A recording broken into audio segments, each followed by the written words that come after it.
আন্তরিক অভিনন্দন। আজকে যে জনসংযোগ এখানে আয়োজন করা হয়েছে, আমি সবার কাছে প্রাথমিকভাবে ক্ষমা চেয়ে নিচ্ছি যে অনুষ্ঠানটি শুরু হতে লেট হয়ে গেছে। আসলে আমি একজন গণমাধ্যম কর্মী, আমি রাজনীতি করি 16 বছর, কিন্তু এভাবে আজও আমি কোনো মঞ্চে বক্তব্য বা এভাবে আমি উপস্থাপন করি নাই।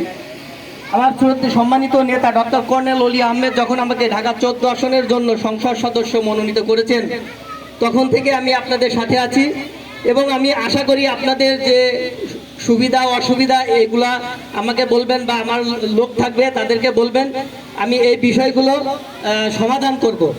আমি রাজনীতি ক্ষমতার জন্য করতে আসি না, আমি সাধারণ জনগণের পাশে এসেছি সাধারণ জনগণের সেবা করার জন্য, এবং এটাই আমার মূল উদ্দেশ্য এবং আমার দলের এবং আমার নেতার বক্তব্য এটাই। কারণ অসৎ পথে রাজনীতি করা আর অন্য পন্থায় রাজনীতি, এগুলো আমাদের নেতা আমাদেরকে শিখায় নাই। আমাদের নেতা আমাদেরকে শিখিয়েছে সত্য ন্যায় প্রতিষ্ঠা করে যে রাজনীতি করা যাবে, সেটাই মূল রাজনীতি এবং সেটাই জনগণের কল্যাণে কাজ করবে। আজকে মঞ্চে উপস্থিত আছেন আমার শ্রদ্ধেয় বড় ভাই মাহফুজ ভাই, যার কথা না বললে নাই। হয়তো ভাইকে আপনারা অনেকে চিনে বা অনেকে চিনে না। ভাই একজন সমাজসেবক, গণমাধ্যম কর্মী এবং মাহফুজ ভাই মিরপুর 1 নম্বর স্থানীয় বাসিন্দা। মাহফুজ ভাইয়ের বিষয়ে হয়তো আপনারা এখন বলে শেষ করা যাবে না, তবে মাহফুজ ভাই একজন সমাজসেবক এবং তিনি খুবই ভালো মনের মানুষ। মাহফুজ ভাইয়ের জন্য সবাই দোয়া করবেন যে তিনিও যেন সমাজসেবক হিসাবে আপনাদের সাথে থাকতে পারে এবং সাধারণ মানুষের সেবা করতে পারে।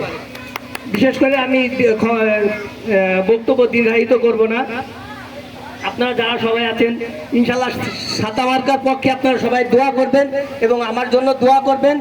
ছাতা মার্কা যদি বিজয় হয় ইনশাল্লাহ আপনাদের পাশে থাকবো এবং যখন আপনারা ডাকবেন তখনই আমাকে পাবেন।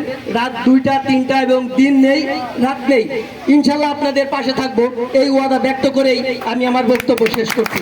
সবাইকে আসসালামু আলাইকুম। বাংলাদেশ জিন্দাবাদ, এলডিপি জিন্দাবাদ, কর্নেল অলি আহমেদ বীর বিক্রম জিন্দাবাদ, গণতান্ত্রিক স্বেচ্ছাসেবক দল জিন্দাবাদ।